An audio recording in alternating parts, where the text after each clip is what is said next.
మంత్రి పొన్నం ప్రభాకర్ కు జన్మదిన శుభాకాంక్షలు తెలిపిన మంత్రి వాకిటి శ్రీహరి. రాష్ట్ర బీసీ సంక్షేమ రవాణా శాఖ మంత్రి శ్రీ పొన్నం ప్రభాకర్ పుట్టినరోజు సందర్భంగా రాష్ట్ర పశుసంవర్ధక, పాడి పారిశ్రామికాభివృద్ధి, మత్స్య, యువజన సర్వీసులు, క్రీడల శాఖ మంత్రి వాకిటి శ్రీహరి మినిస్టర్స్ క్వార్టర్స్ లో ఆయనను ప్రత్యేకంగా కలిసి జన్మదిన శుభాకాంక్షలు తెలిపారు. ఈ సందర్భంగా మంత్రి వాకిటి శ్రీహరి మాట్లాడుతూ ప్రజాసేవ ధ్యేయంగా తీసుకుని బీసీల సంక్షేమం, రవాణా శాఖ అభివృద్ధి కోసం పొన్నం ప్రభాకర్ నిరంతరం కృషి చేస్తున్నారని కొనియాడారు. ప్రజల సమస్యల పరిష్కారంలో ఎల్లప్పుడూ అందుబాటులో ఉండే నాయకుడిగా ఆయన ప్రత్యేక గుర్తింపు పొందారని తెలిపారు. పొన్నం ప్రభాకర్ కు ఆయురారోగ్యాలు, సుఖ సంతోషాలు కలగాలని, ప్రజాసేవలో మరింత ఉన్నత స్థానాలు అధిరోహించాలని మంత్రి వాకిటి శ్రీహరి ఆకాంక్షించారు.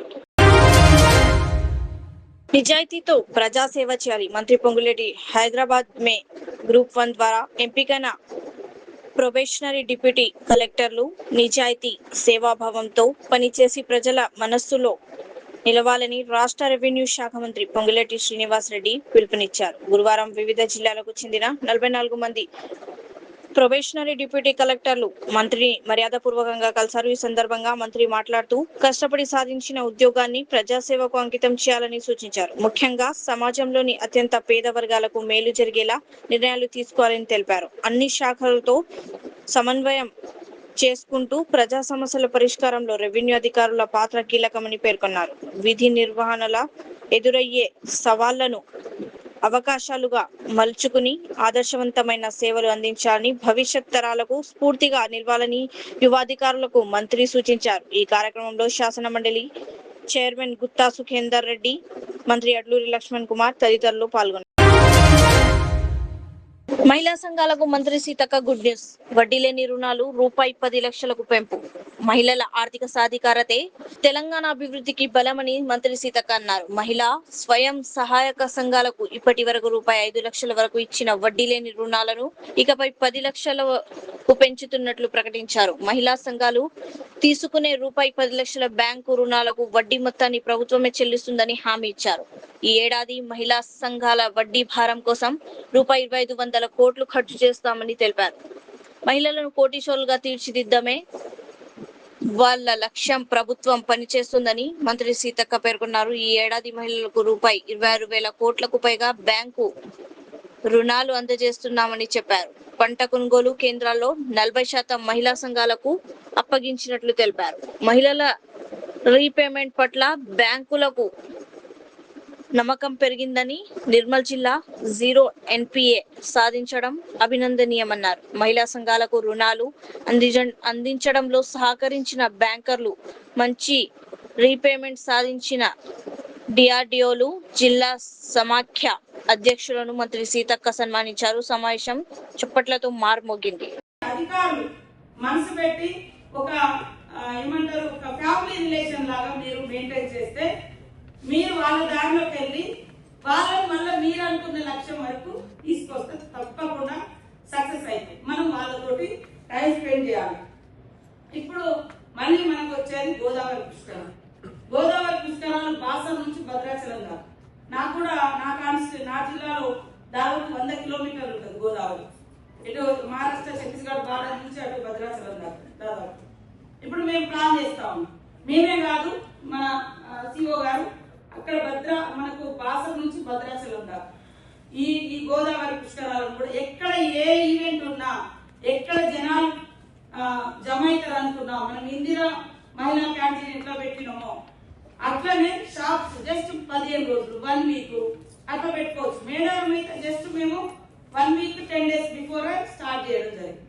ఆ తర్వాత కొద్దిగా ఎక్కువ రోజులు ఉంచుకున్నారు లేదా బంద్ చేసుకున్నారు. సో అయినా కూడా వాళ్ళు ఎవ్వరు నష్టపోలేదు. కాబట్టి ఈరోజు మేము ఆర్థిక సపోర్టే కాకుండా ఈ రాష్ట్రంలో మహిళలకు, అమ్మకు అక్షరమాల 7 లక్షల మంది ఎగ్జామ్ రాసింది. అందరికీ అక్షరాలు నేర్పిస్తుంది. ఎడ్యుకేషన్ అంటే మన దగ్గర 100% లిటరసీ ఉండాలి అంటే నేర్పించాలి, చదివించాలి. నెక్స్ట్ ఆగస్టులో ఇంకొక 6 lakh women group members exam రాస్తారు. కాబట్టి మనం ఒక బ్యాంకు నుంచి డబ్బులు తీసుకోవడం మళ్ళీ కట్టడమే కాదు, ఆదాయం పెంచుకోవాలి.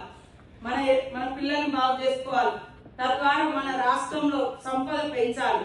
ఇప్పటి వరకు కూడా ఈ వెనుకబడ్డ రాష్ట్రాలలో ఆదాయం ఎందుకు తక్కువ ఉంటుందంటే, ఒక అమ్మ ఒక ఒక యంగ్ గర్ల్ అంటే పెళ్ళైన ఉంటుంది, పిల్లలైతే ఇష్టంతో పనిచేయాలి. కష్టం అని అనుకుంటే అన్ని కష్టమే, ఈ నుంచి ఆడికి అడిగేయడం కూడా కష్టమే. ఒక కొద్దిగా ఎండ తగ్గుతా కూడా చెమటలు గారిపోతుంటాయి, కానీ కష్టం అనుకుంటాం. కానీ ఒంట్లో నుంచి అంటే చెమటలు కూడా సెట్టింగ్స్ కూడా వెళ్ళిపోవాలి, అయితేనే నువ్వు హెల్తీగా ఉంటావు. నీ బాడీ కూడా హార్డ్ వర్క్ ఇవ్వాలి, అప్పుడు మంచిగా ఉంటావు. ఆమె అందుకని మంచిగా ప్రశాంతంగా గూడాలు, తండలు, పల్లెలు తిరుగుతూ ఉంటారు. నిజంగా అక్కడ తిరిగితేనే హెల్తీగా ఉంటారు. మీరు ఎక్కువ బాడీని సుఖపెట్టొద్దు, ఎక్కువ రోగాలు వస్తుంది. కష్టపడండి, ఇది నా అడ్వైజ్ అని తెలియజేస్తా ఉన్నాను. నేను కూడా రోజు అట్లా పోతేనే హ్యాపీగా ఉంటా. ఇక్కడ ఉంటే మైండ్ బ్లాక్ అయిపోతా ఉంటుంది, ఏమేమో ఉంటాయి. ఆ జనాలు చూస్తుంటే వాళ్ళ సమస్యలు తెలుస్తాయి, వాటికి పరిష్కార మార్గాలు వెతుకుతుంటాం. వాళ్ళు మహిళా సంఘాలతో ఇంటరాక్ట్ అవుతుంటే వాళ్ళ కష్టాలు చెప్తారు, వాళ్ళకి ఇంకేమేమి అడ్వైజ్ చేయాలో కూడా మనకు తెలుస్తుంది. కాబట్టి ఈ రోజు తెలంగాణ ప్రభుత్వం మరి అంబేద్కర్ గారి యొక్క ఒక స్ఫూర్తిదాయకమైనటువంటి కొటేషన్ తో ఒక నినాదంతో ముందుకెళ్తుంది. ఏ సమాజంలో అయితే మహిళలు అభివృద్ధి చేస్తారో, అంటే వాళ్ళు మహిళల యొక్క అభివృద్ధి సమాజ అభివృద్ధిగా గుర్తిస్తా అని వారు చెప్పడం జరిగింది. అంటే సమాజంలో సగ భాగంగా ఉన్నటువంటి మహిళలు వాళ్ళు ఎంత ఉన్నత స్థానంలో ఉన్నా అప్పుడప్పుడు ఆ వంట పోవాల్సిందే. పిల్లలు 80% సార్ మంచి భర్త మంచి వాళ్ళు ఉంటే కొంచెం కేర్ తీసుకుంటారు. ఇక లేదు నేను డామినేటర్, నేను డిక్టేటర్, నేను హీరో, మీరు గ్రేట్ అనుకుంటే పాపం ఆమెనే చూసుకోవాలి. సో అట్లా కూడా పిల్లల దగ్గర కూడా అన్ని చూసుకోవాలంటే ఆమె హ్యాపీగా ఉండాలి, ఆమె చేతిలో 4 రూపాయలు ఉండాలి. కాబట్టి మహిళల ప్రోగ్రెసే, మహిళల ప్రగతే సమాజ ప్రగతి అని మన అంబేద్కర్ గారు చెప్పడం జరిగింది. అందుకని ఆ కొటేషన్ తో, ఆ స్ఫూర్తితో మన ముఖ్యమంత్రి రేవంత్ రెడ్డి గారు కూడా ఈ రోజు ఇప్పకును లడ్డూగా ఎట్లా మార్చొచ్చని లడ్డూ తయారు చేసి వాళ్ళ జంగుబాయి బాబుబాయికి ఇదే హైటెక్ సిటీలో ఒక షాప్ ఇప్పించారు. ఆమె ఆదిలాబాద్ గోండు అమ్మకు, ఉమరం జాతి బిడ్డకు ఇక్కడ ఇప్పించారు. ఆ లడ్డు మన సార్ వాళ్ళు గవర్నర్ గారు ఒక ట్రైబల్ విలేజ్ ని మా దగ్గర అడాప్ట్ చేసుకోవడం జరిగింది. దానికి కిషోర్ సార్ రావడం జరిగింది.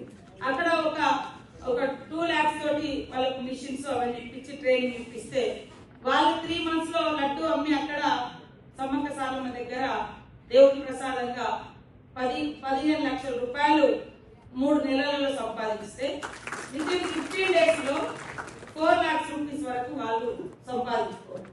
బొంగు చికెన్ అంటే మేము ప్రతిదీ కూడా న్యాచురల్ గా ఉండేది. వాళ్ళతోటి ఆ రోడ్ల మీద పెట్టిస్తే అందరు కూడా మీరు చూడండి 6 కోట్లు మనం ఇన్వెస్ట్ చేస్తే అదనంగా వాళ్ళు 3,33,00,000 ఎక్సెల్ సంపాదించారు. అంటే దాంట్లో సగం వాళ్ళు సంపాదించినట్టే కదా. సో ఇంకా మనము మహిళా సంఘాలకు కూడా ఇప్పుడు అన్ని ఇల్లులన్నీ మహిళల పేరు మీద ఇస్తున్నాం. సో వాళ్ళు పాపం ఇల్లు కట్టుకోవాలంటే ఫస్ట్ బేస్మెంట్ లేవాలి. బేస్మెంట్ లేకుండా ముందే బిల్లు ఇస్తే వాళ్ళు కట్టరా తెలియదు. కాబట్టి గవర్నమెంట్ బేస్మెంట్ లేని వాళ్ళకు బిల్లు ఇస్తా అంటే మనము బేస్మెంట్ లేకపోవడానికి మహిళలకు ఒక్కొక్కరికి 1,00,000 రూపాయల వరకు మన మహిళా సంఘాల నుంచి కూడా ఇప్పిస్తాము. అది బాగా మంచి రిజల్ట్ వస్తుంది. నిన్న మొన్న మన హిందూ లాంటి పేపర్లలో కూడా ఈ బ్రిక్స్ గురించి సెంట్రింగ్ ఇవన్నీ ఇప్పుడు 4.5 లక్షల మందికి మన రాష్ట్రంలో ఇల్లు ఇచ్చినాం. ఇందిరమ్మ ఇల్లు ఒక్కొక్క ఇల్లుకు 5 లక్షలు 5 లక్షలు. వాళ్ళకు బ్రిక్స్ దొరకట్లేదు, సెంట్రింగ్ దొరకట్లేదు. అది ఎవరో ప్రైవేట్ పర్సన్ ఎందుకు మన మహిళా సంఘాలకు ఇవ్వాలని మహిళా సంఘాలకు ఇవ్వడం జరిగింది. కాబట్టి ఖచ్చితంగా ఏ బిజినెస్ లో అయినా. కామారెడ్డిలో ఘనంగా ఇందిరమ్మ గృహప్రవేశ కార్యక్రమం. కామారెడ్డి జిల్లా టేక్రియాల్ గ్రామంలో ఇందిరమ్మ ఇళ్ల గృహప్రవేశ కార్యక్రమం ఘనంగా నిర్వహించారు. ఈ కార్యక్రమానికి తెలంగాణ ప్రభుత్వ సలహాదారు మొహమ్మద్ అలీ షబ్బీర్ ముఖ్య అతిథిగా హాజరై లబ్ధిదారులకు శుభాకాంక్షలు తెలిపారు. ఇందిరమ్మ ఇళ్ల లబ్ధిదారులైన కురుమ మంజుల, భిక్షపతి, కొత్తపల్లి రాజు, పద్మ దళిత నాయకురాలు కుటుంబాలకు గృహప్రవేశ శుభాకాంక్షలు తెలియజేశారు. ఈ సందర్భంగా షబ్బీర్ అలీ మాట్లాడుతూ రాష్ట్రంలోని పేద కుటుంబాలకు గృహ వసతి కల్పించడం, సంక్షేమ పథకాలను అందించడం కాంగ్రెస్ ప్రభుత్వ ప్రధాన లక్ష్యమని అన్నారు. ప్రతి అర్హ కుటుంబానికి ఇందిరమ్మ ఇల్లు అందేలా ప్రభుత్వం కట్టుబడి పనిచేస్తుందని పేర్కొన్నారు. డిండి ఎత్తిపోతల పథకాన్ని వేగవంతంగా పూర్తి చేయాలని రాష్ట్ర నీటిపారుదల శాఖ మంత్రి కెప్టెన్ ఉత్తమ్ కుమార్ రెడ్డి అధికారులను ఆదేశించారు. డాక్టర్ బిఆర్ అంబేద్కర్ రాష్ట్ర సచివాలయంలో జరిగిన సమీక్ష సమావేశంలో Dindi off take point level fixation వెంటనే పూర్తి చేయాలని సూచించారు. అలాగే ఏఎంఆర్పి ఎస్ఎల్బిసి కాల్వ సామర్థ్యాన్ని 2400 క్యూసెక్కుల నుంచి 4000 క్యూసెక్కులకు పెంచి భవిష్యత్తులో 6000 క్యూసెక్కులకు విస్తరించేలా ప్రణాళికలు రూపొందించాలని చెప్పారు. డిండి లిఫ్ట్ ఇరిగేషన్ స్కీమ్ ద్వారా 228 ఫ్లోరైడ్ ప్రభావిత గ్రామాలకు తాగునీరు, 3.61 లక్షల ఎకరాలకు సాగునీరు అందుతున్నట్లు మంత్రి తెలిపారు. ప్రాజెక్టు పనుల్లో ఇప్పటికే 95% పూర్తయ్యాయని, మిగిలిన పనులను వేగవంతం చేయాలని అధికారులను ఆదేశించారు. బీసీ సంక్షేమ శాఖ మంత్రి పొన్నం ప్రభాకర్ గారి జన్మదినం సందర్భంగా ప్రజాభవన్ లో మంత్రి పొన్నం ప్రభాకర్ గారికి కేక్ తినిపించి జన్మదిన శుభాకాంక్షలు తెలిపిన డిప్యూటీ సీఎం భట్టి విక్రమార్క గారు, మంత్రి శ్రీధర్ బాబు గారు. ప్రజల భాగస్వామ్యంతో మూసి పునరుజ్జీవనం చేపడుతున్న ప్రభుత్వం. ఉప ముఖ్యమంత్రి భట్టి విక్రమార్క అధ్యక్షతన జరిగిన మూసి పునరుజ్జీవన ప్రాజెక్టు కేబినెట్ సబ్ కమిటీ సమావేశంలో కీలక నిర్ణయాలు తీసుకున్నారు. ప్రజలకు ఇబ్బందులు కలగకుండా పారదర్శకంగా ప్రాజెక్టును అమలు చేయాలని అధికారులకు సూచించారు. ఫేజ్ 1 లో భాగంగా హిమాయత్ సాగర్, ఉస్మాన్ సాగర్ నుంచి బాపుఘాట్ వరకు 21 కిలోమీటర్ల మేర పనులు చేపట్టున్నారు. 7055 కోట్లు వ్యయంతో చేపట్టనున్న ఈ ప్రాజెక్టుకు ఏడీబీ నిధుల సమీకరణ ప్రక్రియ విజయవంతమైనదని అధికారులు వెల్లడించారు. మూసీలో చెత్త తొలగింపు, రిటైనింగ్ వాల్స్, రోడ్లు, మురుగు కాల్వలు, బ్యారేజీలు, రివర్ ఫ్రంట్ అభివృద్ధి వంటి పనులు చేపట్టనున్నారు. 2026 ఆగస్టు నాటికి పనులు ప్రారంభించి 2027 డిసెంబర్ నాటికి పూర్తి చేయాలని ప్రభుత్వం లక్ష్యంగా పెట్టుకుంది. ప్రజల విశ్వాసం దెబ్బతినకుండా నాణ్యత ప్రమాణాలతో పనులు నిర్వహించాలని ప్రభుత్వం మంత్రులు భట్టి విక్రమార్క, శ్రీధర్ బాబు, పొన్నం ప్రభాకర్ అధికారులకు ఆదేశించారు. తుమ్మిడిహెట్టి ప్రాజెక్టుకు పునరుజ్జీవం కల్పించేందుకు సీఎం రేవంత్ రెడ్డి నేతృత్వంలోని ప్రజాప్రభుత్వం కృషి చేస్తోందని మంత్రి జూపల్లి కృష్ణారావు తెలిపారు. మంత్రి వివేక్ వెంకటస్వామితో కలిసి కుమరం భీం, ఆసిఫాబాద్ జిల్లా తుమ్మిడిహెట్టి ప్రతిపాదిత ప్రాంతాన్ని సందర్శించిన ఆయన ప్రాణహిత నదికి జలహారతి ఇచ్చి ప్రాజెక్టు ప్రాంతాన్ని పరిశీలించారు. బరాజ్ ఎత్తు సామర్థ్యం, ముంపు ప్రాంతాలు, పర్యావరణ అనుమతులపై అధికారులతో సమీక్ష నిర్వహించారు. ఈ సందర్భంగా మంత్రి జూపల్లి మాట్లాడుతూ గత కాంగ్రెస్ ప్రభుత్వం ప్రారంభించిన ప్రాణహిత చేవెళ్ల ప్రాజెక్టును బీఆర్ఎస్ ప్రభుత్వం పక్కన పెట్టి కాళేశ్వరం పేరిట లక్షల కోట్లు ఖర్చు చేసిందని విమర్శించారు. తుమ్మిడిహెట్టి బరాజ్ నిర్మిస్తే గ్రావిటీ ద్వారా ఎలాంటి విద్యుత్ ఖర్చు లేకుండా ఎల్లంపల్లి ప్రాజెక్టుకు నీటిని తరలించే అవకాశం ఉంటుందని చెప్పారు. దీంతో సిర్పూర్, ఆసిఫాబాద్, బెల్లంపల్లి, చెన్నూరు ప్రాంత రైతులకు భారీగా ప్రయోజనం చేకూరుతుందని తెలిపారు. మహారాష్ట్ర ప్రభుత్వంతో త్వరలో చర్చలు జరిపి ప్రాజెక్టుకు అనుమతులు తీసుకొస్తామని పేర్కొన్న మంత్రి తెలంగాణకు చెందిన కేంద్ర మంత్రులు, బీజేపీ ఎంపీలు, ఎమ్మెల్యేలు ప్రధాని మోదీపై ఒత్తిడి తీసుకువచ్చి ప్రాజెక్టు నిర్మాణానికి సహకరించాలని కోరారు. రాజకీయాలకు అతీతంగా రాష్ట్ర ప్రయోజనాల కోసం అందరూ కలిసి పనిచేయాలని పిలుపునిచ్చారు. ఈ ప్రభుత్వం కంకణ బదులై కట్టుకుని నాడు మళ్ళీ దీని ముందు ప్రయత్నం చేస్తూ ఉన్నాం. ఇందులో ఆదిలాబాద్ జిల్లాకు సంబంధించి 3 నియోజకవర్గాలకు సుమారుగా 2 లక్షల ఎకరాలకు ఆ 3 నియోజకవర్గాలు కూడా, ఒకటి సిర్పూర్, కాగజ్నగర్, అట్లాగే బెల్లంపల్లి, చెన్నూరు 3 నియోజకవర్గాలు సుమారు 2 లక్షల ఎకరాలకు.